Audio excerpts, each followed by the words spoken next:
Hello, and welcome to episode 26 of the Poisons and Pestilence podcast.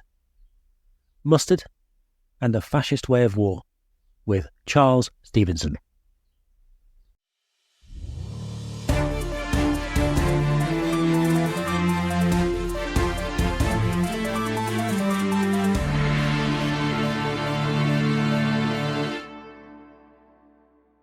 Today, we're very lucky to be joined by Charles Stephenson, who has kindly agreed to come and speak to us. Charles Stephenson is a prolific historical author. I've been going through some of his back catalogue over the past couple of days, and I've noticed he's in a couple of books, actually, which relate to chemical warfare, so I was very happy when he agreed to come on the show. So, Charles, welcome. Very nice for you to come on. Why don't you start by telling us a little bit about how you got into history, and then more specifically, how you've ended up doing a couple of books on the history of chemical warfare? Well, I got into history because I'm a former offshore oil rig worker, oil and gas industry, which gives you a lot of free time. And after a couple of years of burning it all off down the pub, I decided to take a university degree in my spare time, which I did. Then I thought to myself, what do you do with a history degree? Well, you write history. So I started obviously picking subjects that interested me for whatever reason, and chemical warfare was one of them. I can't tell you why exactly, but I've long had an interest in the subject, and so I decided to write about it. And so, as I understand it, you did a book a few years ago, which I'm still working through, on the Napoleonic era. Well, Lord Dundonald, the name kept coming up as in histories of chemical warfare, and I didn't know who Lord Dundonald was, so did a bit of research into him. And he was Thomas Cochrane, the famous buccaneering seaman of the time. He discovered, if you like, the fumes of sulphur from the Sicilian sulphur industry. He discovered that they were toxic, poisonous. I think, as he said himself, to the imperial mind, it suggested use in warfare for attacking stone masonry fortifications. If you could make the very atmosphere toxic, then the people defending them wouldn't be able to. That was his basic thesis. And it's interesting because I think I'd read a book on the US Civil War around the same sort of era where there was certainly some work on these things. And I guess for me, I found the book interesting because you're talking about a period of the development of chemical warfare, which is often snipped out of the history books in a sense, because very often it's as if chemical warfare emerges out of nowhere in 1916. I think it's Prentice makes the point that during the American Civil War, one of the reasons that chemical warfare didn't develop was because of the very, very undeveloped state of the American chemical industry at that time. Yeah, that makes complete sense. I think it's interesting, isn't it, that if you look at some of I think in the US, that there's a lot of old patents that are there. They look quite similar to what actually would eventually emerge sort of 40, 50 years later. But as you say, at the time, it just wasn't economically viable. It wasn't a time for these things. No, and if you've read about Fritz Haber, the Germans had a massive chemical industry, lots of chemicals, and nothing to do with them. They couldn't do anything with them. It was one of the factors in turning them towards chemical warfare. Yeah, so that's a really interesting book of history. So I can't wait to go back through that book, which I thought we just mentioned before we start, because it was one of the things where I found it. I've been hoping it had been written somewhere, and you had written it. So that was absolutely brilliant.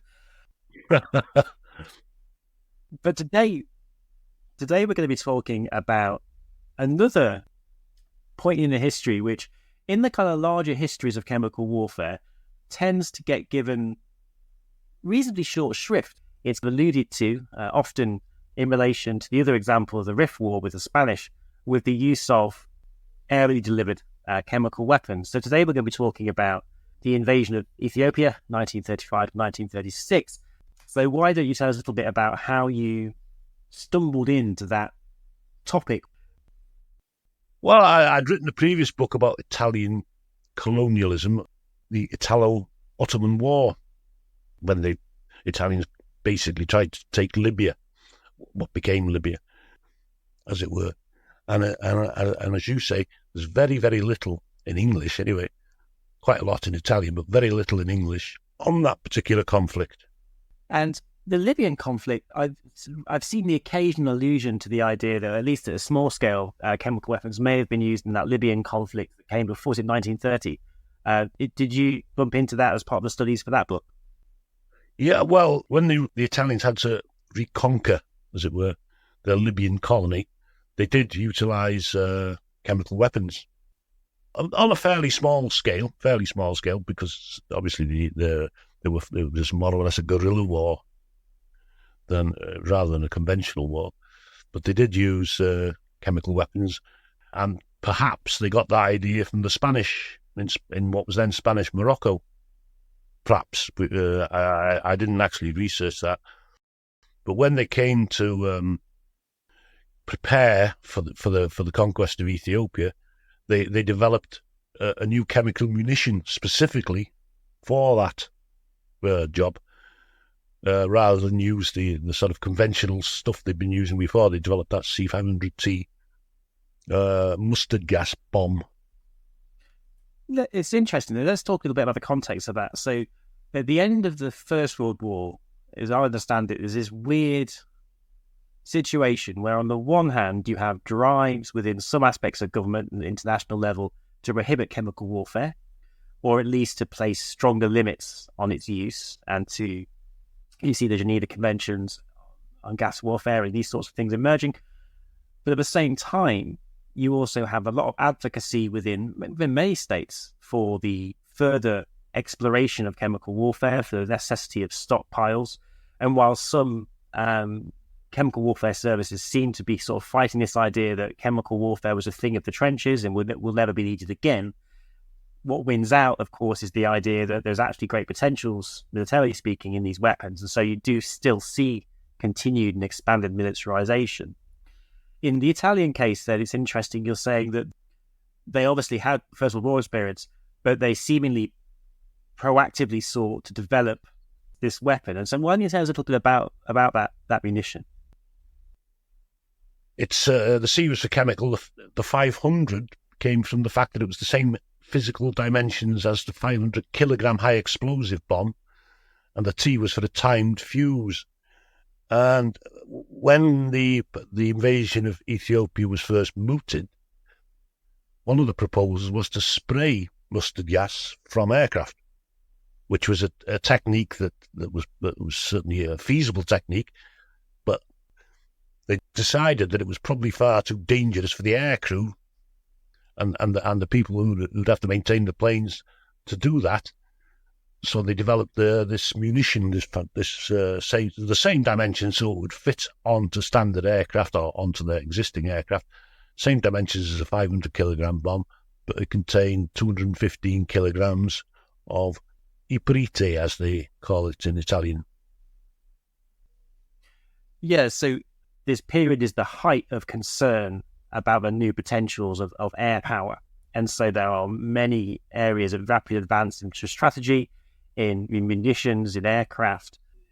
Looking at the history of the British programme, we had spray tanks that were developed, but as you know, you spraying mustard out the back of the plane, that plane is, you don't want to, if that's your plane, it's not ideal, is it? So, I mean, there's a strong resistance for that within the air services, you might imagine.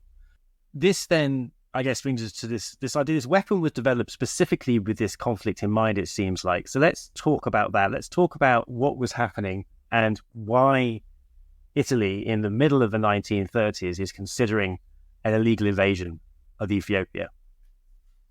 Largely because of revenge for the earlier 19th century defeat at Adwa. A small Italian force was routed and massacred. National humiliation there. And of course, Mussolini wanted to do great things. He wanted revenge for that. Italy was also, or fascism, perhaps the fascist regime was in difficulties in the mid-30s, economic problems, as was most of the rest of the world. And this was a way out, a way of rallying the population in a patriotic endeavour. It was Mussolini's war, without doubt. I mean, he conceived it, he pushed it. there was very little to be gained economically. It was hardly a wealth, it wasn't a diamonds, gold, oil, any other advantageous substances there. But it was the glory of Italy. It was a fascist goal. The fascism was bombastic, mock heroic.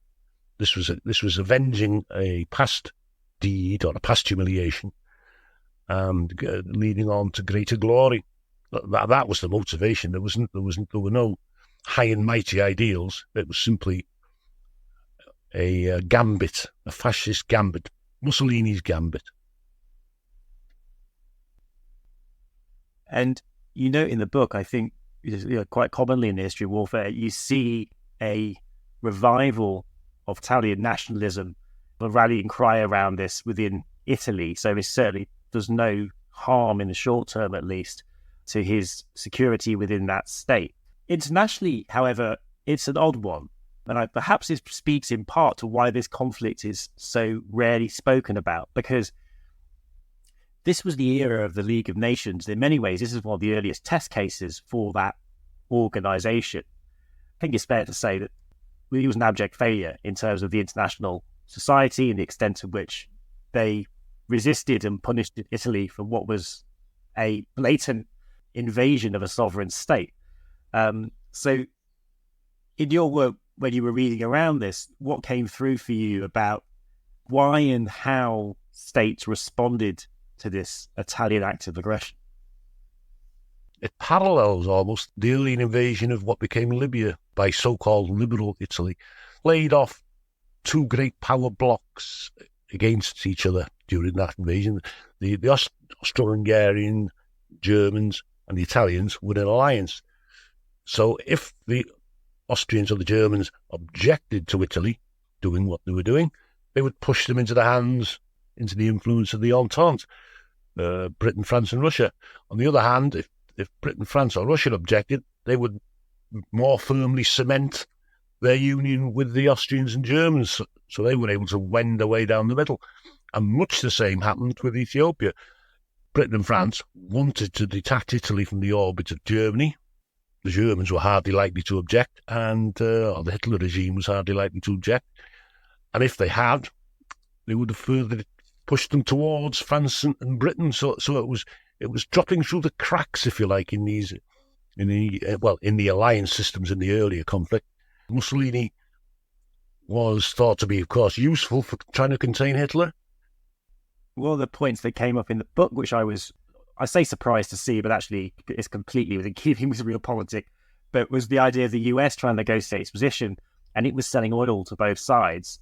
And so there was a lot of pressure within the US saying, well, actually, we probably, shouldn't be selling oil to the fascists that are invading. But the US decides, oh, no, we want to maintain partiality. So we'll just keep selling oil to both of them at the same scale, as if that somehow absolved them. Well, of course, there's an awful lot of Italian Americans. They're voters. And Roosevelt certainly was in his first term then, wasn't he? And he was a political calculating machine. He did not want to alienate Italian Americans, most of whom apparently, so we're told, were pro-fascist. Whether that's true or not, I really wouldn't like to say. So, for various reasons, then this invasion went on. There was minimal pushback from states on this. The League of Nations, basically, no one was taking it seriously at this point. I think it was quite tragic. You mentioned in the book that perhaps some aspects within Ethiopia had placed greater stock in normative and political pressure created by the League of Nations in preventing what they knew was going to be coming their way. And I think the other one is kind of shame. I think you pull that out really well in the book, talking about domestic politicians basically knowing, yes, this is barbaric what's happening, and it's shameful all around. The interesting point, which I guess takes us through, I think, to some of the discussion of some of the strategies in the conflict more generally, was as that war develops, there were already aid agencies from the West, places like the Red Cross, on the ground. And these were witnessing firsthand this war unfolding. it's undeniable this was happening. It was in the press, it was in the media, and certainly in the Western memory, these scenes would be used as part of the stigmatization of the Italian fascists in the Second World War, because, of course, after all this, they still went and did their own thing anyway in the Second World War. Let's talk a little bit the operational aspects and how that invasion played out and how the Italians prepared for it in the sort of conflict they expected to fight. Well, as I think JFC Fuller and various other military theorists and commentators said, that they advanced in World War One style, massive forces, huge. I think there was 3 army corps at the very beginning from the north from Eritrea, advanced into, they called it a terrain like Switzerland, probably more like Afghanistan would be a comparison today. But what that meant, of course, was that they couldn't be beaten, couldn't be humiliated and defeated, as it happened some 35, 40 years earlier. But it was a very conventional, at first, operation. And of course, there was a further front, the southern front from Somalia, with Graziani, who had a much smaller force and was initially supposed to stay on the defensive, but the two fronts never coordinated to any great extent. And it was the northern front, De Bono, who, as I say, advanced 3 army corps through incredibly hostile terrain, and I think I make the point in the book somewhere, they had to emulate their Roman ancestors in building their roads as they went, because Ethiopia was a dreadfully underdeveloped country.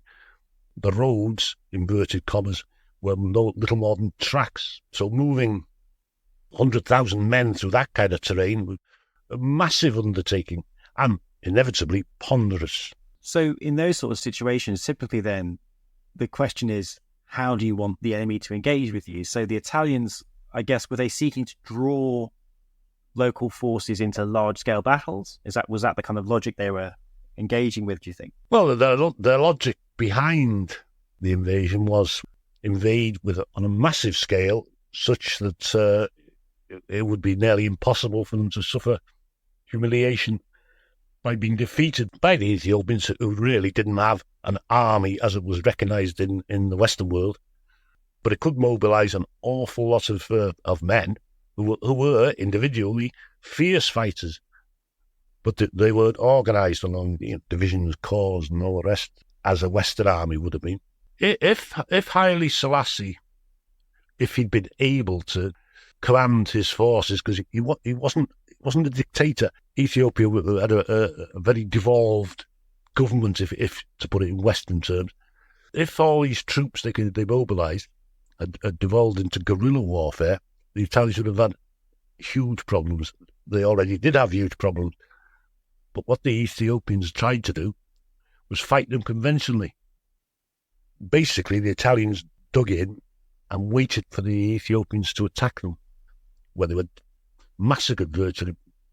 Artillery, machine guns, aircraft, against light infantry. They had aerial supremacy. Yeah. There was no Ethiopian Air Force.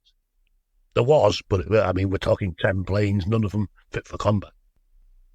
So the Italians felt relatively safe within their compounds, as it were, but then they still had the problem of roving attacks on supply lines and those types of things.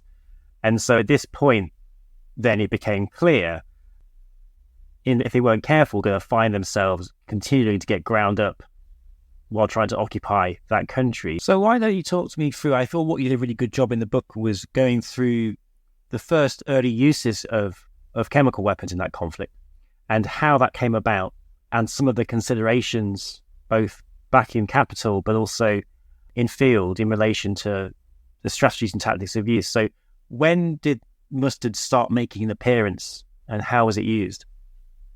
Mustard is a very difficult weapon to use because where you use it, your own forces then cannot occupy the territory.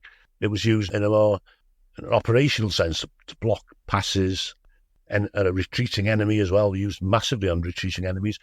And it's used for blocking river crossings and so on and so forth. Supposedly, the first use was in retaliation for the murder of 2 Italian airmen, but it was actually used several days before.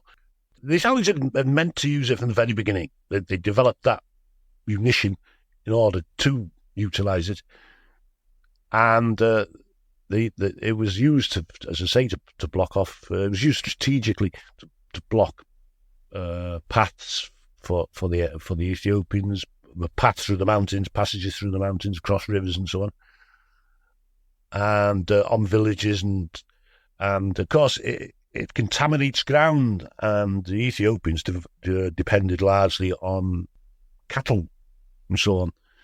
They will eat the grass, they will die. It was a pretty horrible way of making war. I mean, civilians, as much as enemy troops, were victims. So one thing that came out for me reading the book was there seems to have been, I don't know if you saw it this way, but there seems to have been a potential moment where chemical weapons could have been part of a moral crisis which did impact or feed back on US or Western policy, and that was the targeting of a aid station which was marked as Red Cross and had international Red Cross agency staff there. So why don't we talk a little bit about that first major attack on the hospital? It cannot be a coincidence that so many attacks were made on Red Cross facilities. The Italians, of course, thought, rightly or wrongly, that the Ethiopians were using them and were hiding behind the Red Cross. They certainly made a habit of attacking Red Cross facilities. And I think in one of the earlier attacks, which made it into the international press at the time, the description of that attack, which I think involved, well, there's a few attacks, easy to confuse them, but at least one, there was at least 3 waves of attack in which incendiaries and explosives and mustard were used. Reading that, that's the one where if there was going to be a switch or a change in policy, a willingness to do that, that would have been the moment. But seemingly the US were very hesitant to make a big thing out of this. That was the American hospital at Desi, yes. Real politicking. There's the bombing of a Red Cross facility in a faraway, the Horn of Africa. How much would that impact on domestic politics in America, for example? Probably not a lot. And what I thought was also interesting is because the materials which you found in Italian, and again, I credit to the work because these materials were not, I didn't know about them and certainly don't appear in many of the Western histories at all. You actually get the perspectives of pilots and from their biographies and how they saw and how they felt about the use of chemical weapons against the Ethiopian people. I don't think they had any moral question arose. The Ethiopians to the Italians were savages. I mean, some of the race laws that were later introduced into what became Italian East Africa were some of the most discriminatory that ever existed. Incredibly so. I mean, and this, despite the fact that it was African troops, Eritreans and Somalis, who spearheaded the Italian advance, and arguably, without them, they wouldn't have succeeded. And of course, in terms of the impacts, because of the presence of Red Cross, we have numerous forms of documentary evidence of the injuries caused by the mustard, particularly lower legs from walking through areas that have been contaminated, as well as fatalities. In terms of how it progressed, obviously the use is massive. I mean, and I think I read somewhere that at some points up to a third of shells they were using, or maybe you can correct me on that figure, actually ended up being chemical, because they seem to do something that actually would appear in Western doctrine later on, at least hypothetical doctrine of use, of combining conventional incendiary and chemical munitions when attacking civilian areas. Is that right? Well, they did use, I think it was Pedriali, the aviation historian, who said this was the only war Italy was ever involved in where a truly American style of in terms of the lavish provision of munitions and so on and so forth, appeared. So, yeah, I mean, Italy put everything into conquering Ethiopia. I think I do provide some other figures. They spent the military budget up to about 1938. In 1935, just on conquering this one African nation. It's probably not the case that it made any decisive difference. I don't think. Few people would argue, I think, that Ethiopia was conquered, specifically by the use of chemical weapons. They certainly assisted the Italians, but it was air power mainly, and mechanization, motorization, which were the key factors. And another thing that was interesting for me reading, you start your book with a more contemporary discussion about the memorialization of this conflict, and in particular the extent to which part of the reason we don't have many histories in English, I don't think, is because for large periods after this conflict and well after the Second World War, there was official policy of denial that these weapons were used in Abyssinia, or at least there was suggestion that it was only used in a very isolated number of cases. So why don't you talk a little bit about how this was dealt with in Italy after the war and the extent to which chemical weapon use was denied? Well, it was officially denied for decades after. Angelo Del Bocca had a huge... and he's the doyen of Italian colonial warfare, writing about Italian colonial warfare. He had a huge difficulty getting any information whatsoever. And I think, I do cover this in the book quite closely. It wasn't Silvio Berlusconi. It was one of his successors, a technocratic prime minister. Under him, the Ministry of Defence first admitted that they had been used, and then started to allow access to the documents. And the General Staff History by Longo, which I quote extensively from, all it covers the entire campaign and not just chemical warfare. He published a 1,000-page volume of original documents, which I drew on heavily, and that was the first time that one of the first times that the admission of the use of chemical warfare was made. It was denied completely by the Italian government for decades. I mean, in foreign press, in foreign written articles, it was fully explained that mustards had been used, but there was no detail, of course, because the papers, the documents, were in Italian archives and were not available to foreign scholars or even Italian scholars. Only in the last 30 years, 40 years has that rule been relaxed. What I thought was interesting, and this I guess has parallels today with kind of culture war type perspectives on information and remembering, but it was the idea that the chemical warfare issue almost became a central flashpoint. So it was this idea of, the arguments about whether chemical weapons used certainly came embroiled with broader debates between the right and the left in Italy. Is that right? Yes, that's absolutely the case. Yeah, it was considered unpatriotic to question the Italian colonial, the era of Italian colonialism. Those who did so were on the side of the Ethiopians, were communists, Marxists, unpatriotic, and were spitting on the memory of the veterans. Familiar arguments from all kinds of contexts. But yeah, that was the case.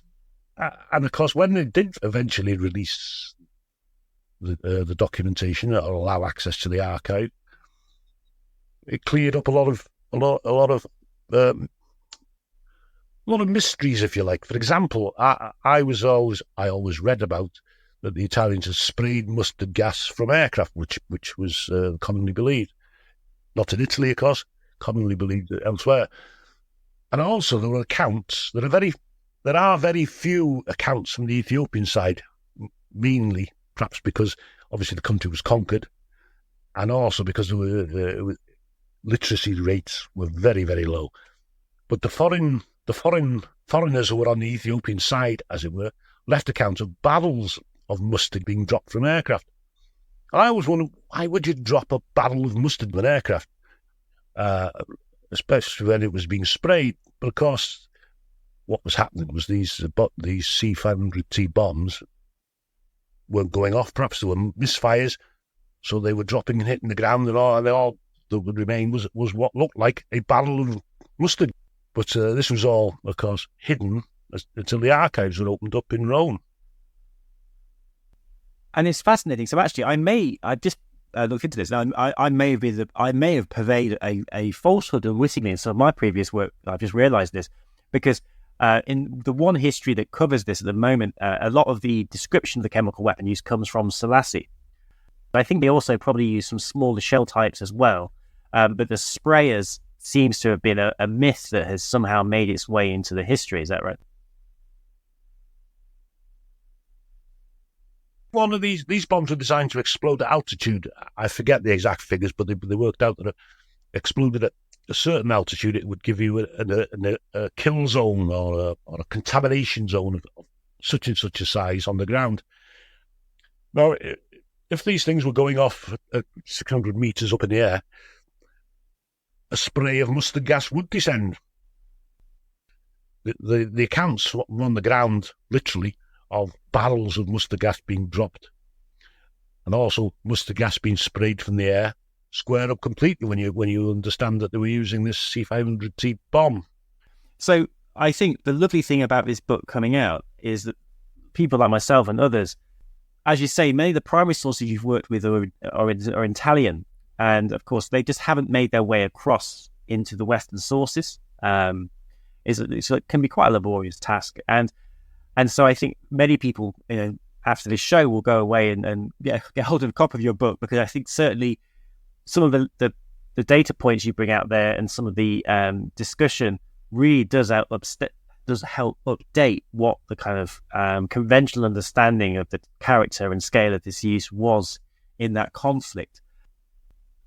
You can find Charles's book on all the regular places, but I, of course, will also add a link into the show notes, and I suggest, if this is an area of your interest, to have a look at this stuff. So thanks very much, Charles. I'll no doubt speak to you again very soon.